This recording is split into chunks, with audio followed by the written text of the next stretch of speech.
Hello and welcome students to the lecture. So students, as we know that we had started the modern history part of static GK, okay, and we had finished up to the Viceroy of India. So in this lecture, we are going to start with the new topic, which is the national movements for Indian independence. Okay, so let's start the topic. Got it?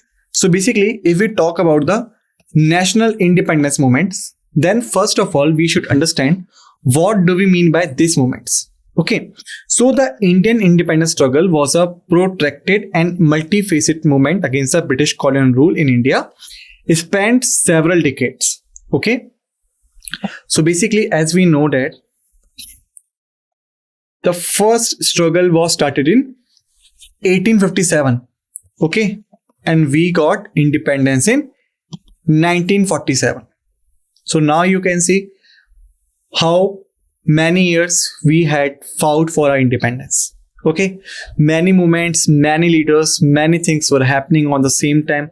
Many people sacrificed their life.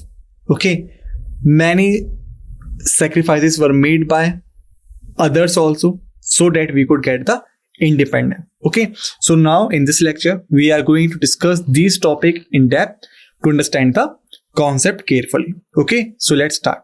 So when we start, first we have the first war of independence. Okay, in the previous lecture I had told you there were several causes behind this, like social, like economical, like military, and like political. Okay, so several causes were there which initiated this particular independence movement. Okay, but the most significant cause are three. Most significant cause are three. The first, Enfield rifles. Second, behavior to Indian soldiers. Okay. The third was rumors all around. Okay, so these were some main causes. If we talk about the Enfield rifles, so basically it is believed that if this is a bullet of the Enfield rifles, okay, so this back end part is made up of meat of cow and pig. Okay, this was a concept associated with the Enfield rifles. Okay, and a person who is trying to fire this particular bullet has to bite the bullet from his mouth. Has to bite the bullet from its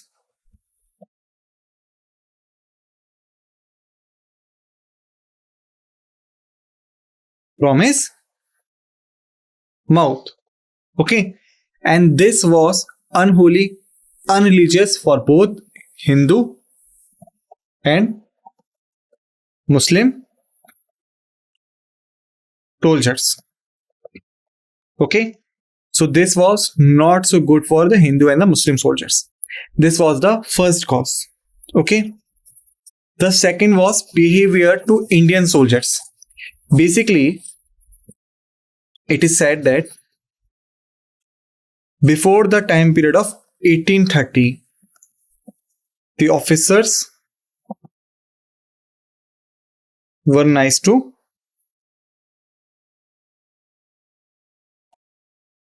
Indian soldiers.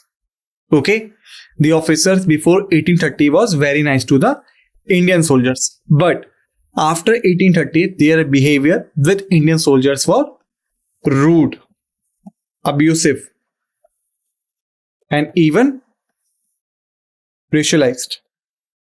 Okay, so it means that if there are two persons or two soldiers, one is European or British basically, and one is Indian, then this one will get preference in every condition and this one will be neglecting by the authorities. Okay, so this caused the distress among the Indian soldiers. Okay, the third was rumors all around. Basically, it was rumored that the Britishers were planning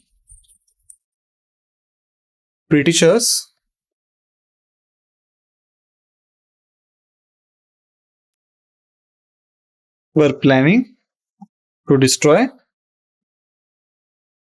Indian religion. Okay, so that's why they had mixed bones of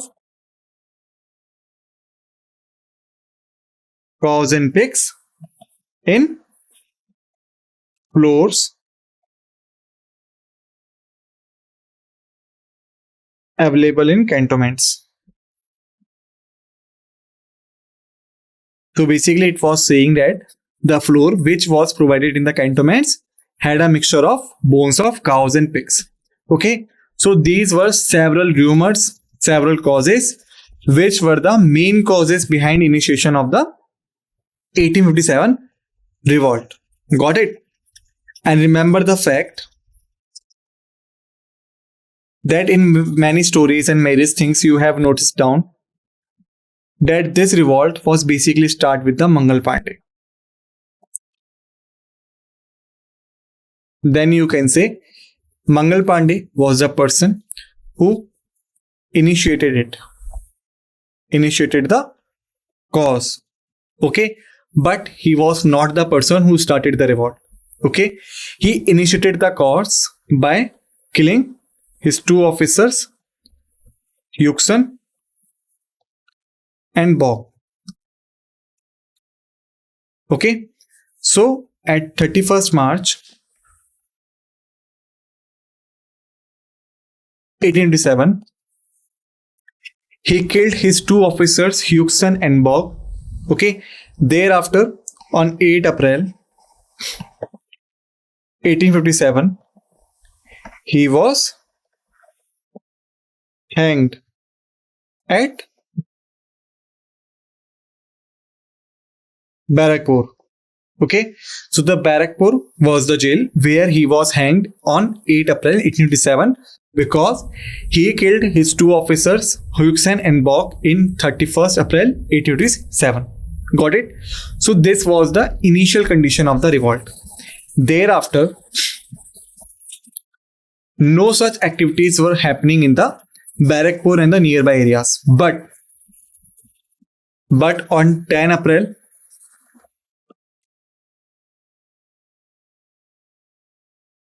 1887, in Meerut, several soldiers were punished, okay, for not using this gun, Enfield rifle basically. Okay, this causes the distress amongst the Indian soldiers and they started the revolt. So the main revolt was started on 10th April 1887, not at Barakpur but in Meerut by the soldiers. Got it? And on 11th April 1887,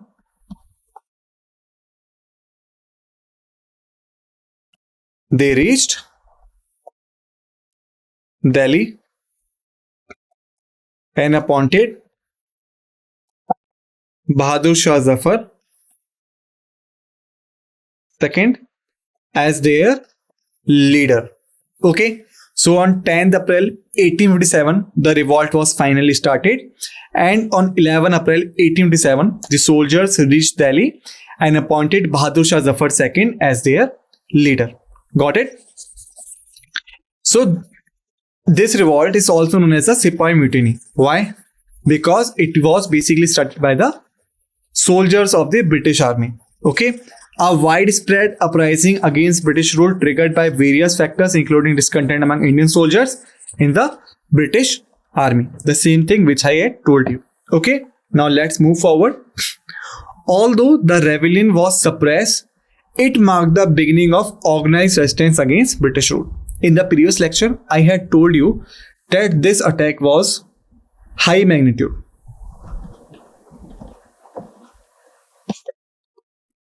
Whether the soldier, the farmers, the common man, the rulers, the artisans, okay, all were fighting against the Britishers. So that's why it was of the high magnitude attack. Because of this, we know the government structure of India was changed from Governor General of India to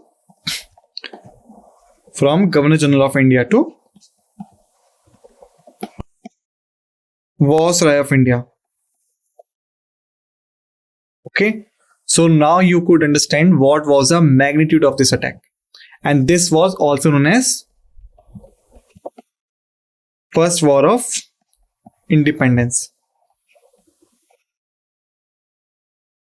in India. Okay, so it is your another question. If question asked in the exam that which of the following event is regarded as the first war of independence in India, the answer should be Revolt of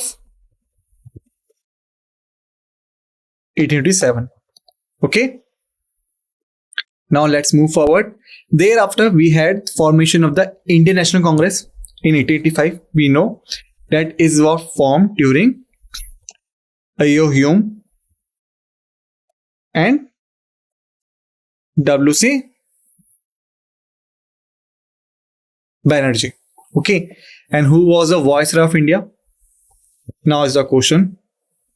Who was the Viceroy of India during the formation of Indian National Congress? Now it's a question for you. I'm giving you 20 seconds to answer this question. So your time starts now. 1, 2, 3, 4, 5, 6, 7, 8, 9, 10, 11, 12, 13, 14, 15, 16, 17, 18, 19, 20. Time's up. So basically, the correct answer of this question is Lord Dufferin. Okay. So the Lord Dufferin was the Viceroy of India during the formation of Indian National Congress. So basically, if I ask you, what was the aim behind creating the Indian National Congress? Then it aimed to serve as a platform for Indian grievances and demands within the British colonial system. Okay, so we could say the prime idea behind establishing the Indian National Congress was political organization to bridge between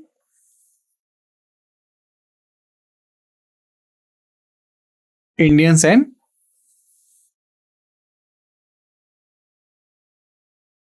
Britishers. Okay, so the prime idea behind the creation of this was the political organization which will act like a bridge between the grievances of the Indians and the policies of the British. Okay, so that's why it was formed, and the forming venue was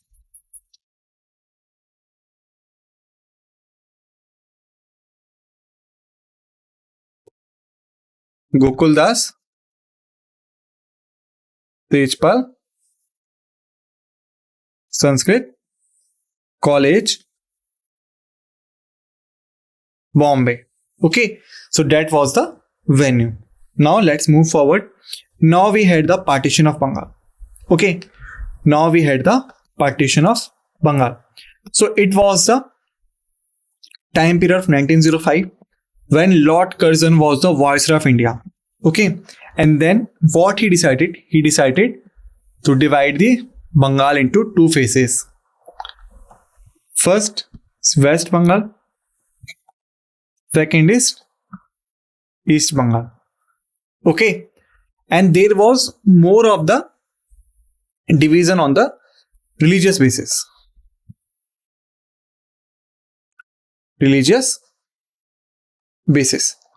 However, the British claimed that because Bengal is too huge to administration.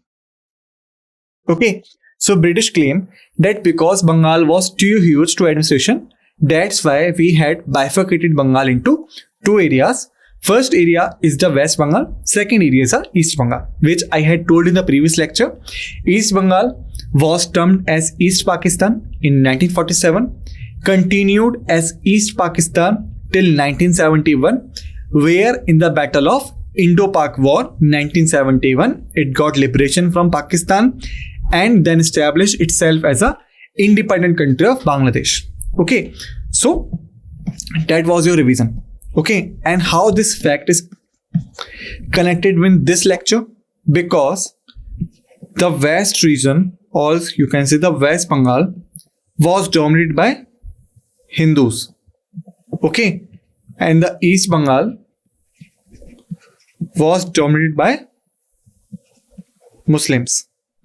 Okay, so because there was a Hindu-Muslim unity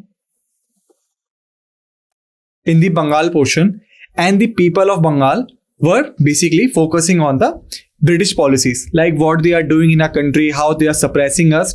So to divert their attention from this area to the religious point of view, the Lord Curzon decided to bifurcate the Bengal on the basis of religion particularly. However, they said because there was a huge protest, so that's why they said we are dividing Bengal for administration purpose, but they divided Bengal only on the majority portion. The West Bengal for Hindus and the East Bengal for Muslims. Okay. And to protest against this, there was a widespread movement known as the SATHEE-SSC movement. In which British goods were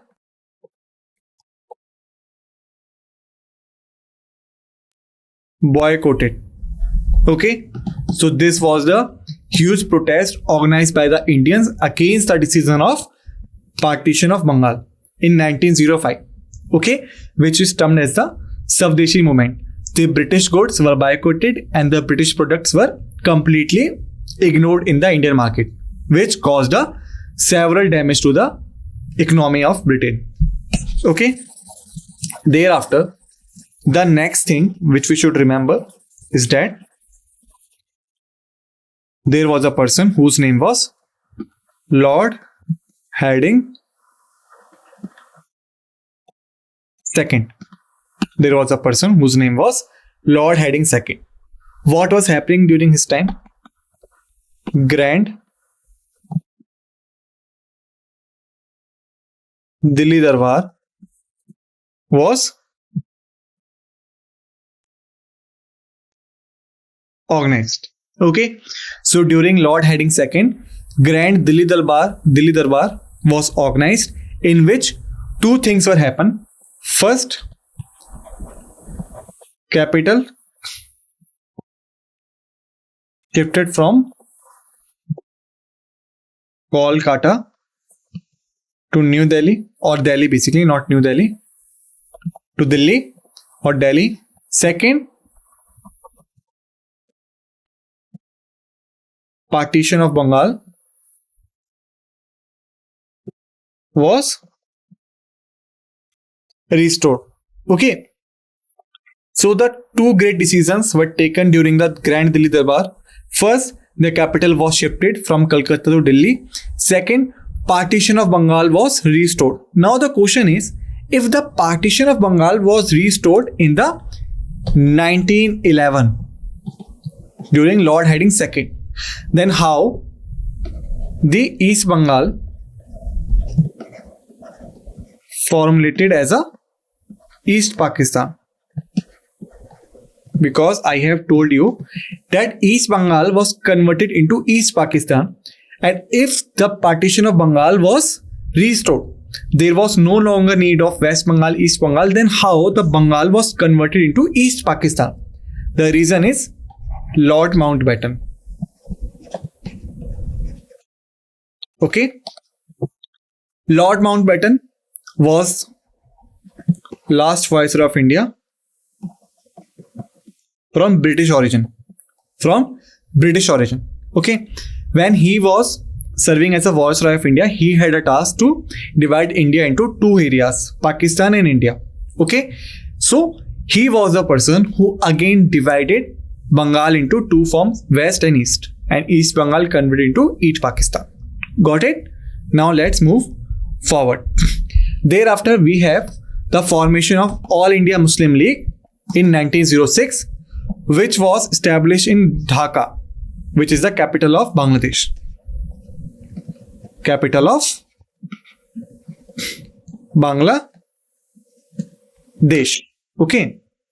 Alright. And the founder of Muslim League was basically Khwaja Salimullah. Okay. Khwaja Salimullah was the person who founded the All India Muslim League in 1906 at Dhaka, which is the capital of Bangladesh today. Okay. And Muhammad Ali Jinnah,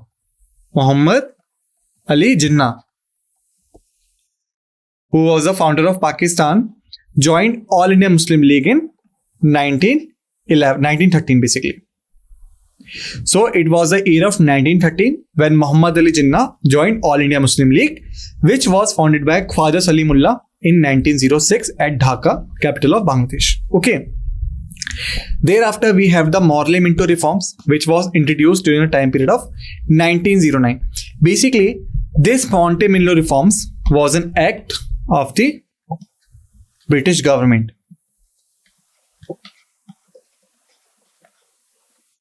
In India.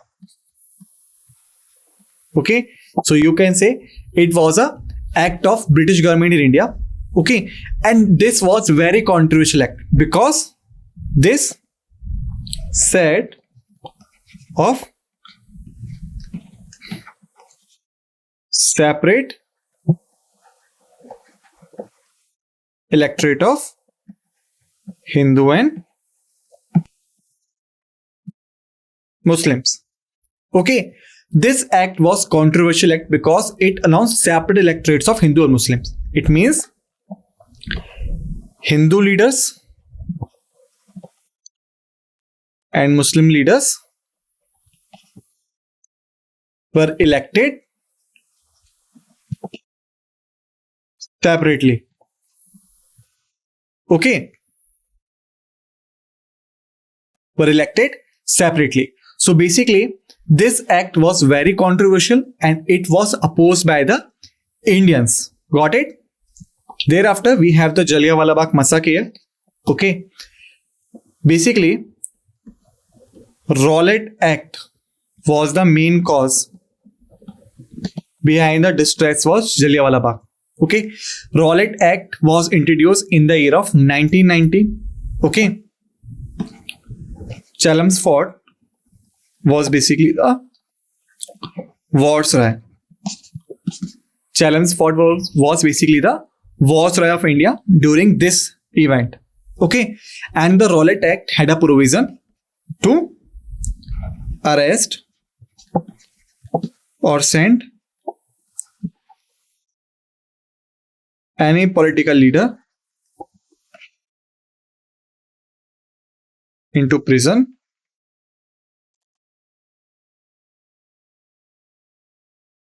without any trial. Okay, so this act was simply suggested that the government had a right to send any political leader into jail without any trial in the court. Okay, so suppose if you are the person and these are the police persons, they could arrest you, send you to the jail, and you do not have any right to defend yourself in the court. So that was the provisions of Rowlatt Act. So to oppose this act,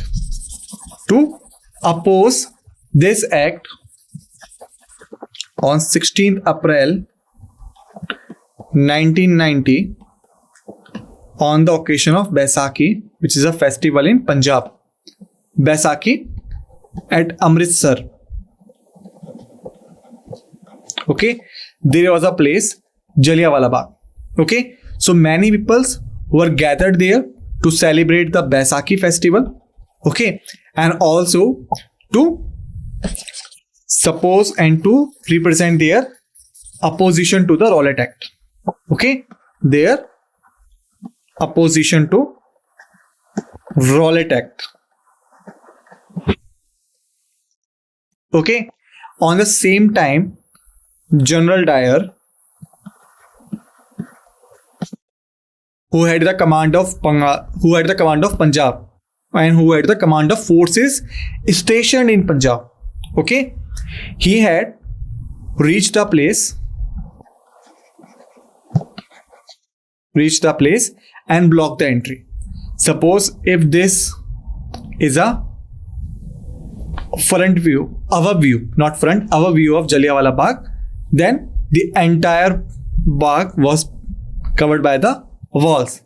Only single entry is there. Single entries there. So General Dyer reached the place and sees the single entry of the place. Okay, the people were inside the Bagh area like this one. Okay, and there was a great well. Okay, there was a well in the middle of Bagh. The people were there.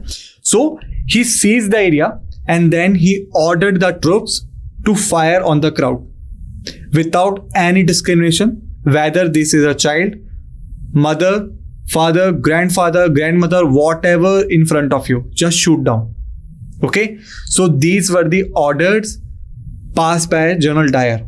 Okay, and many people were killed in the Jallianwala Bagh. That's why it is known as the Jallianwala Bagh massacre. Got it? Thereafter, General Dyer